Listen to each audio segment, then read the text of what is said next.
all the hieroglyphs, and, you know what I'm saying, these people being, uh, very intuitive with certain technologies and things of that nature. When you look at this hieroglyph right here, this is probably based out of Japan when you had the Nagas, right?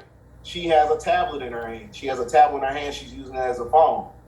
These are different forms of hieroglyphics that's basically showing you the reality of the fact that these people, these beings at this moment in time were very high technologically, right? So that's why you got to understand ontology. Ontology is basically showing you the metaphysical aspects amalgamating with nature, meaning that they're joining forces. So they show you a remnants of everything that happened on the planet through animals, through hieroglyphics, through everything. But it's up to you to have that mental and spiritual fortitude to see the truth and decipher everything that they're showing you, right? So now I'm going to read you something to give you the reality by a scientist named Martin Kenny. He said that the original or 0-point race, the etheric beings, which are all other races born, where the guys, no, not right there. It says the Hyperborea, the Anunnaki, or the black race, was the first original race of humankind created by the Polaroians. The Polaroians are basically the Etherian beings, the galactic gods that you're talking about, the 200 fallen angels, who are the Riskians, right? And it says they were pushed outward after Lemuria, or the Oriental race, was created. So look, you gotta understand something. That's showing you the reality that you had black people first, and then you had everybody else was created during the lunar cycle. Because during the lunar cycle, that's when you grab things in water. When you grab anything in water, that creates a amalgamation of different stem cells, different eukaryotic cells, splice genetics. So that is basically the precursor to 6 ether genetical properties, right? So meaning that they were basically a base people with basic instincts. So now then when you read, it said the creation of a new ring and land of a root race every 24,000 years.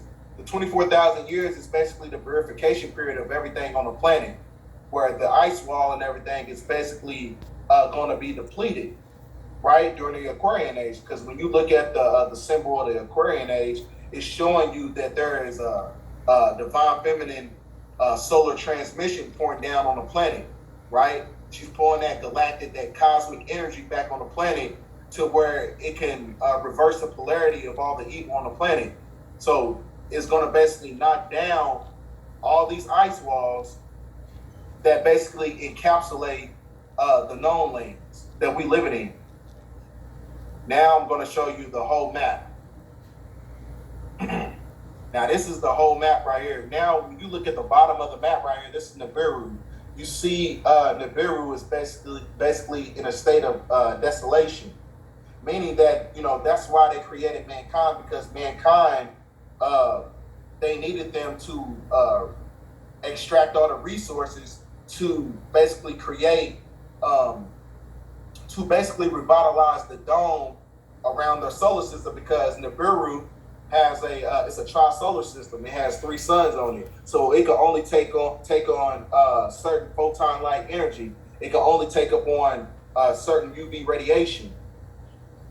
So these are the 178 worlds beyond the ice wall, all these geographical locations. You know what I'm saying? And you got us sitting right here in the middle. Because before the first flood of Noah, all of these land masses were conjoined all at once when you're talking about Pangea, before the continental drift that happened. Right? So now I'm going to show you. So now you got that out the way. Now I'm going to show you something. They have to give you the reality of extraterrestrial life. They do this on purpose.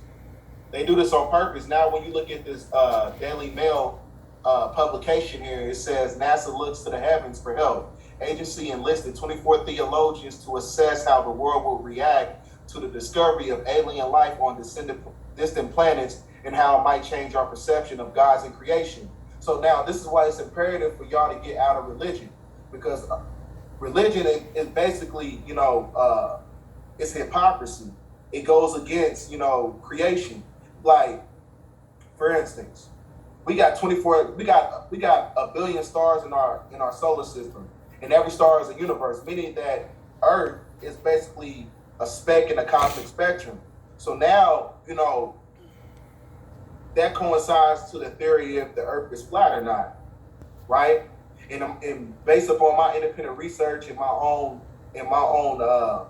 logical assertions, I really believe that the Earth is cube shaped. And the only reason I say that is because when you understand the sacred geometry, where is it?